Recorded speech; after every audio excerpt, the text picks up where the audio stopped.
ओम क्लीम कृष्णाय नमः। पद्म पुराण की कथा सुनने वाले सभी भक्तों का आज की कथा में हार्दिक स्वागत है। भगवान श्री हरि विष्णु और माता लक्ष्मी की कृपा सदैव आप और आपके समस्त परिवार पर बनी रहे। इससे पहले के सभी अध्याय सुनने के लिए आप सभी दर्शकों का बहुत बहुत धन्यवाद। तो भगवान श्री हरि विष्णु का ध्यान करके आज की पावन कथा का प्रारंभ करते हैं। श्री हरि बोले, हे ब्रह्मन, मैं तुम्हारी इस तपस्या, पुण्य, सत्य तथा पावन स्तोत्र से बहुत संतुष्ट हूँ। तुम मुझसे कोई वर मांगो।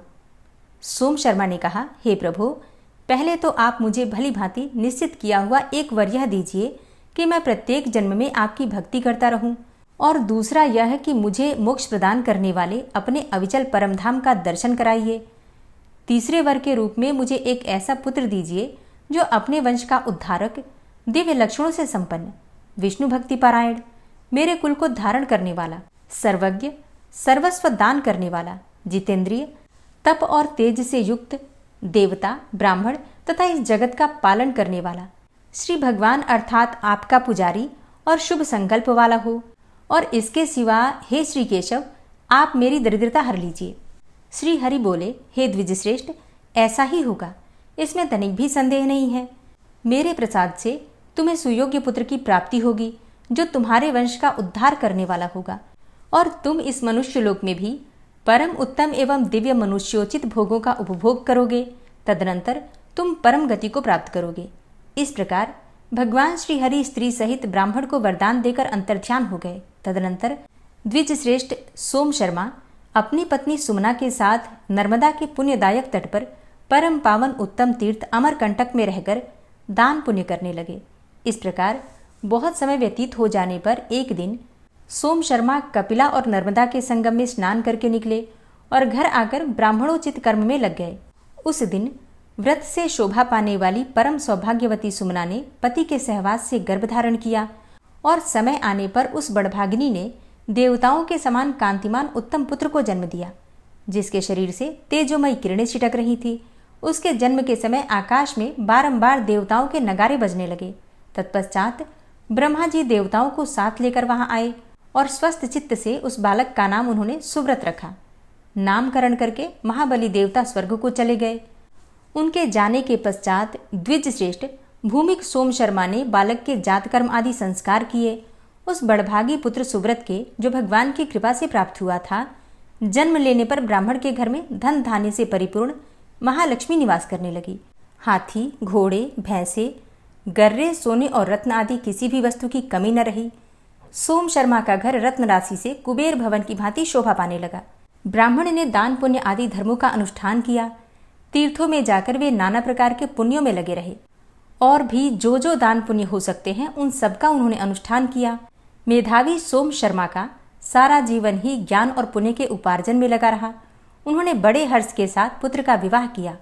फिर पुत्र के भी पुत्र उत्पन्न हुए, जो बड़े ही पुण्यात्मा और उत्तम लक्षणों से संपन्न थे। वे भी सदा सत्यवादी, धर्मात्मा, तपस्वी तथा दान धर्म में संलग्न थे। उन पौत्रों के भी पुण्य संस्कार सोम शर्मा ने ही संपन्न किए। सुमना और सोम शर्मा दोनों ही सौभाग्यशाली थे। वे महान अभ्युदय से युक्त होकर सदा हर्ष में ही भरे रहते थे। सूत जी कहते हैं कि एक समय महर्षि व्यास ने अत्यंत विस्मित होकर लोकनाथ ब्रह्मा जी से सुव्रत का सारा उपाख्यान पूछा। ब्रह्मा जी ने कहा, सुव्रत बड़ा मेधावी बालक था। वह बाल्यकाल से ही भगवान श्री विष्णु का चिंतन करने लगा। उसने गर्भ में ही पुरुषोत्तम भगवान श्री नारायण का दर्शन किया था। पूर्व कर्मों के प्रभाव से वह सदा भगवान के ध्यान में लगा रहता था।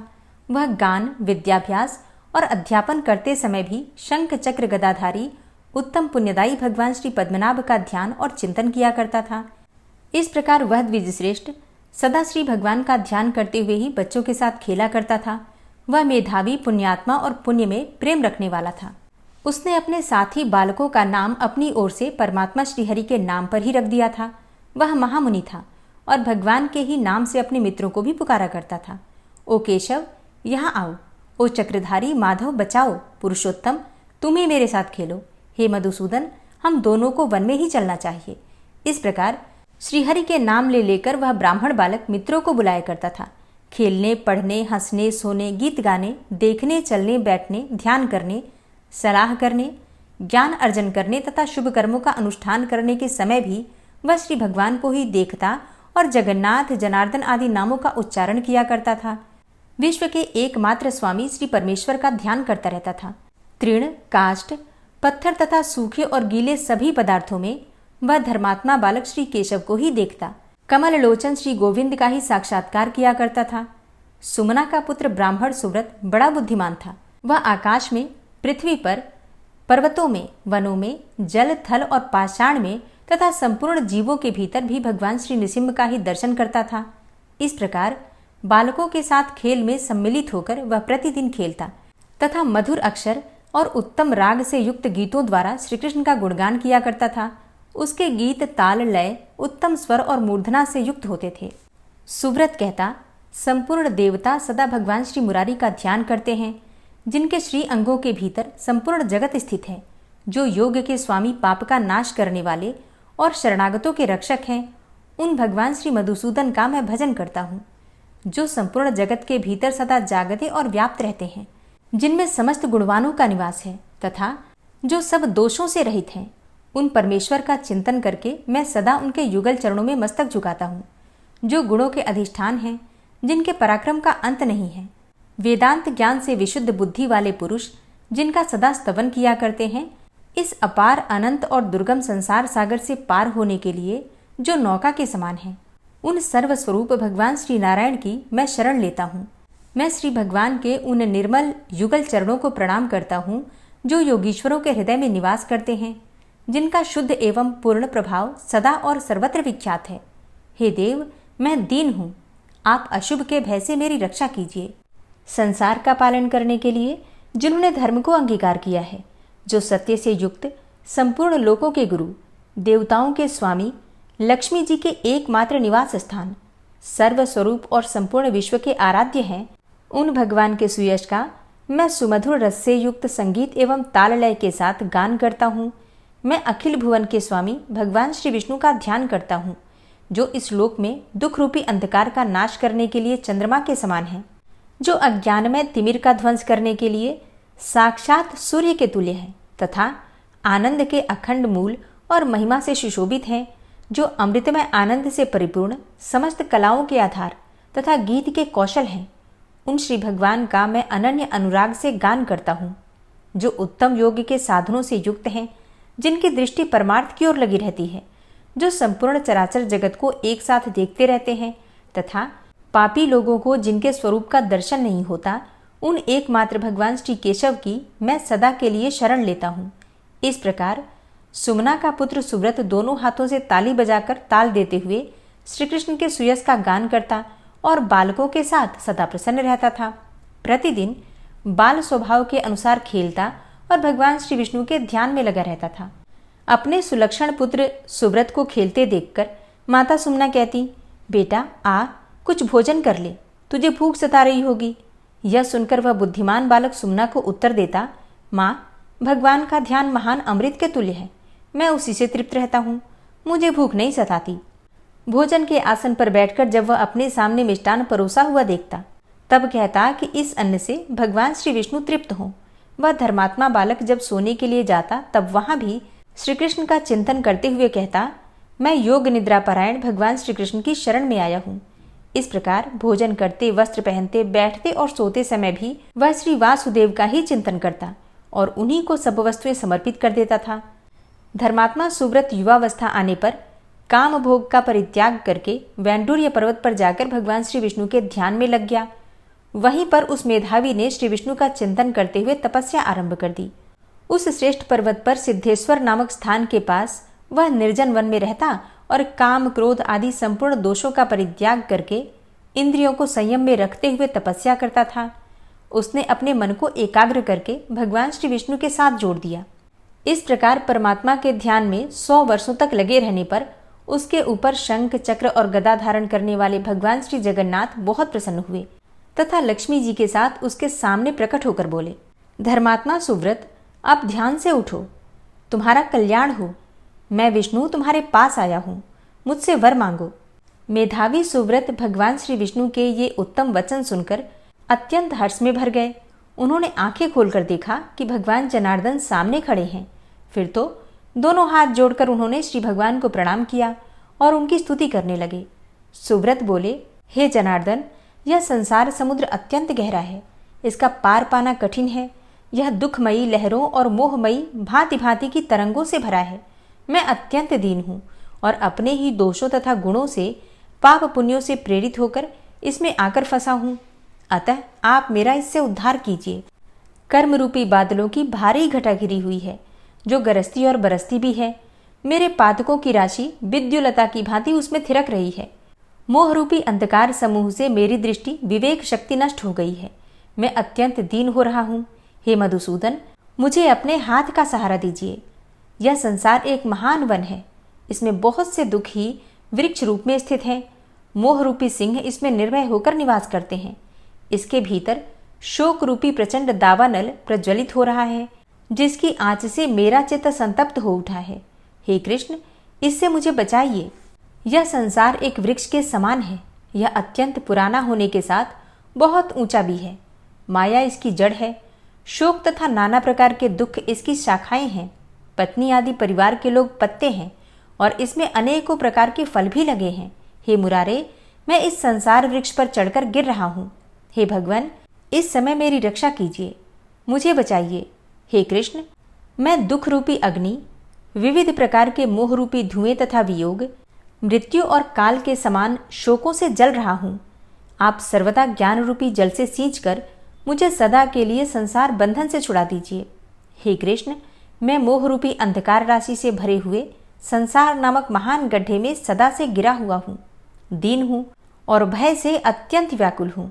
आप मेरे लिए नौका बनाकर मुझे उस गड्ढे से निकालिए और वहां से खींचकर मुझे अपनी शरण में ले लीजिए।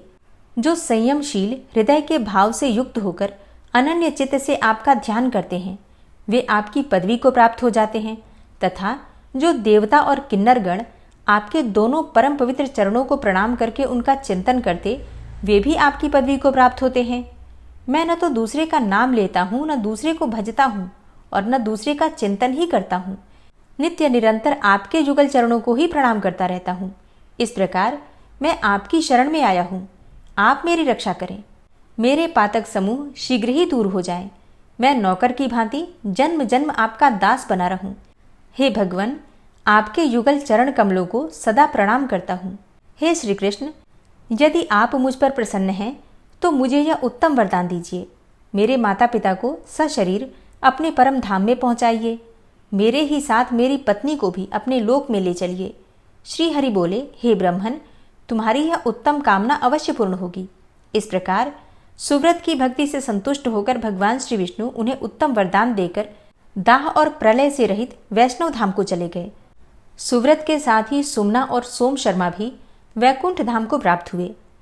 ऋषियों ने कहा, हे महाभागसूत जी, आप महात्मा राजा पृथ्वी के जन्म का विस्तार के साथ वर्णन कीजिए।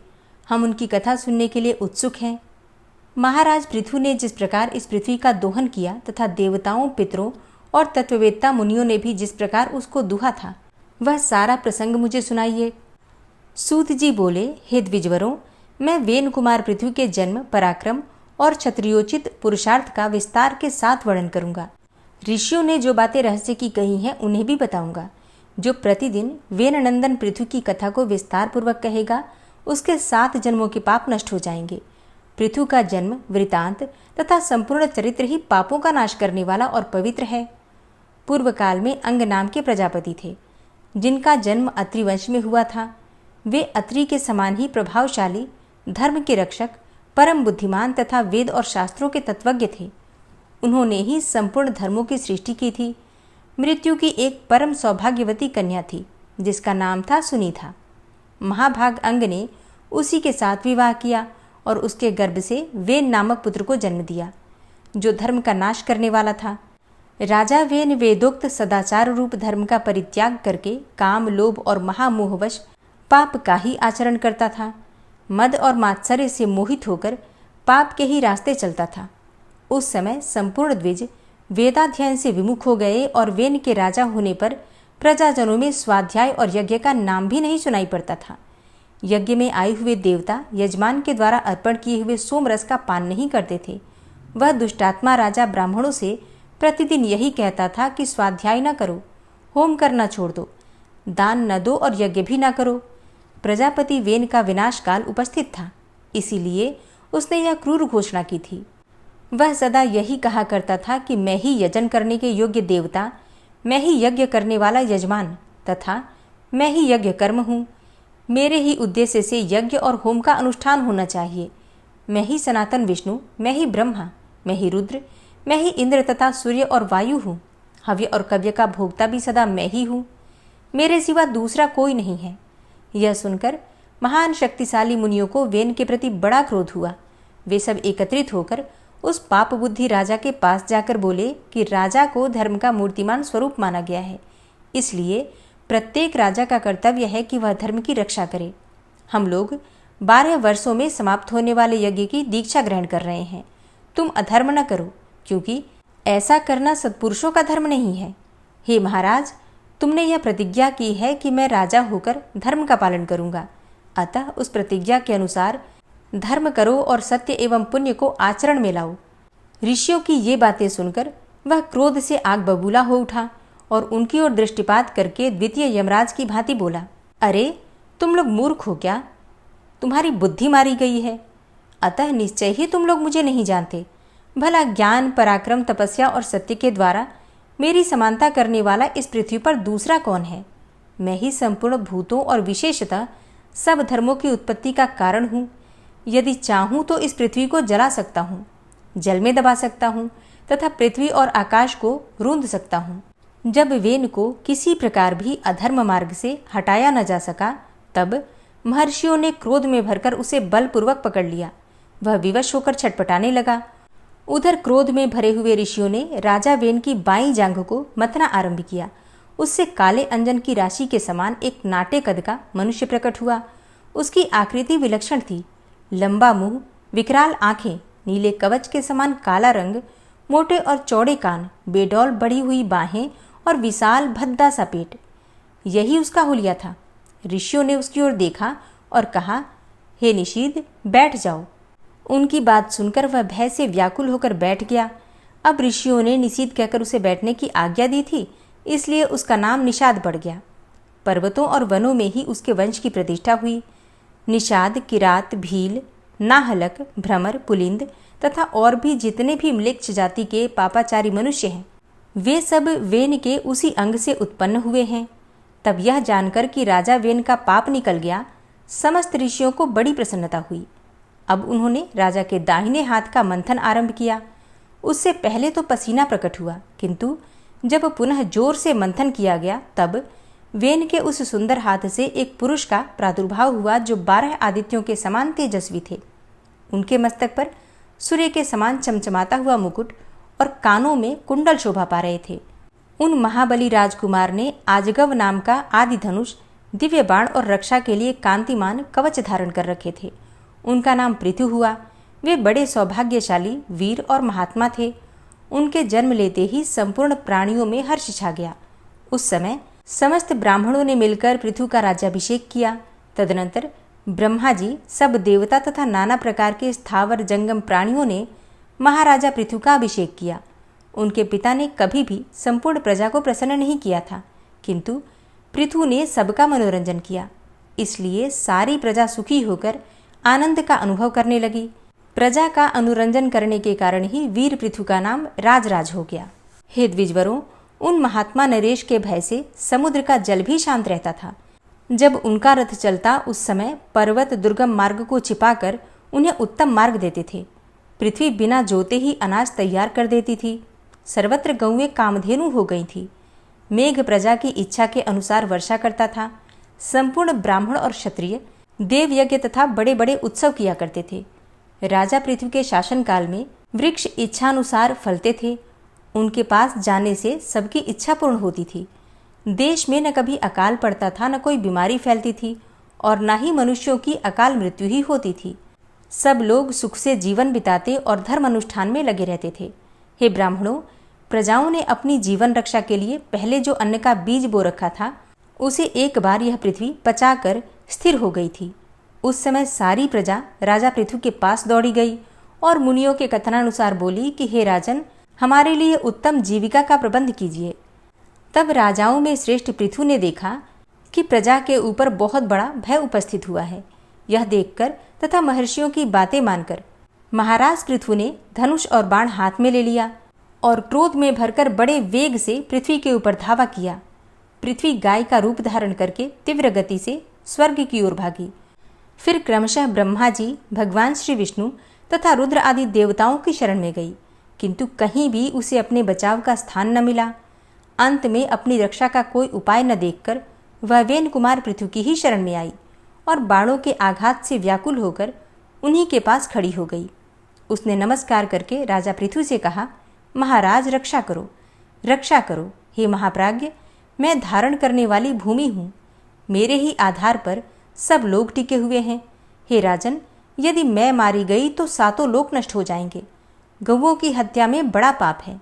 इस बात का श्रेष्ठ ब्राह्मणों ने प्रत्यक्ष अनुभव किया है। मेरा नाश होने पर सारी प्रजा ही नष्ट हो जाएगी। हे राजन, यदि मैं न रही तो तुम प्रजा को कैसे धारण कर सकोगे? अतः यदि तुम प्रजा का कल्याण करना चाहते हो तो मुझे मारने का विचार छोड़ दो। हे भूपाल, मैं तुम्हें हित की बात बताती हूँ, सुनो। अपने क्रोध का नियंत्रण करो। मैं अन्नमयी हो जाऊंगी, समस्त प्रजा को धारण करूंगी। मैं स्त्री हूँ और स्त्री अवध्य मानी गई है। मुझे मारकर तुम्हें प्रायश्चित का भागी होना पड़ेगा। राजा पृथु बोले, यदि किसी एक महापापी, एक दुराचारी का वध कर डालने पर सब लोग सुख से जी सकें तथा पुण्यदर्शी साधु पुरुषों को सुख मिलता हो तो एक पापिष्ट पुरुष का विनाश करना कर्तव्य माना गया है। हे वसुधे, तुमने भी प्रजा के संपूर्ण स्वार्थी का विनाश किया है। इस समय जितने भी बीज थे उन सबको तुम पचा गई। बीजों को हड़प कर स्वयं तो स्थिर हो गई और प्रजा को मार रही हो। ऐसी दशा में मेरे हाथ से बचकर अब कहाँ जाओगी? हे वसुंधरे, संसार के हित के लिए मेरा यह कार्य उत्तम ही माना जाएगा। तुमने मेरी आज्ञा का उल्लंघन किया है, इसलिए इन तीखे बाणों से मारकर मैं तुम्हें मौत के घाट उतार दूंगा। तुम्हारे न रहने पर मैं त्रिलोकी में रहने वाली पावन प्रजा को अपने ही तेज और धर्म के बल से धारण करूंगा, इसमें तनिक भी संदेह नहीं है। हे वसुंधरे, मेरा शासन धर्म के अनुकूल है, अतः इसे मानकर मेरी आज्ञा से तुम प्रजा के जीवन की सदा ही रक्षा करो। हे भद्रे, यदि इस प्रकार आज ही मेरी आज्ञा मान लोगी तो मैं प्रसन्न होकर सदा तुम्हारी रखवाली करूंगा। पृथ्वी देवी गौ के रूप में खड़ी थी और उनका शरीर बाणों से आच्छादित हो रहा था। उन्होंने धर्मात्मा और परम बुद्धिमान राजा पृथु से कहा, हे महाराज, तुम्हारी आज्ञा सत्य और पुण्य से युक्त है, अतः प्रजा के लिए मैं उसका विशेष रूप से पालन करूंगी। हे राजेंद्र, तुम स्वयं ही कोई उपाय सोचो जिससे तुम्हारे सत्य का पालन हो सके और तुम इन प्रजाओं को भी धारण कर सको और मैं भी जिस प्रकार समूची प्रजा की वृद्धि कर सकूं, ऐसा कोई उपाय बताओ। हे महाराज, मेरे शरीर में तुम्हारे उत्तम बाण धंसे हुए हैं, उन्हें निकाल दो और सब ओर से मुझे समतल बना दो, जिससे मेरे भीतर दुग्ध स्थिर रह सके। हरे कृष्णा। आज की कथा का यहीं पर समापन करती हूँ। इसके आगे का वृतांत आप कल की कथा में सुनेंगे। उम्मीद करती हूँ आज की कथा आपको ज़रूर पसंद आई होगी। तो अगर कथा पसंद आती है तो वीडियो को लाइक कीजिए, ज़्यादा से ज़्यादा शेयर कीजिए और हाँ, कमेंट बॉक्स में राते राते ज़रूर लिखा कीजिए।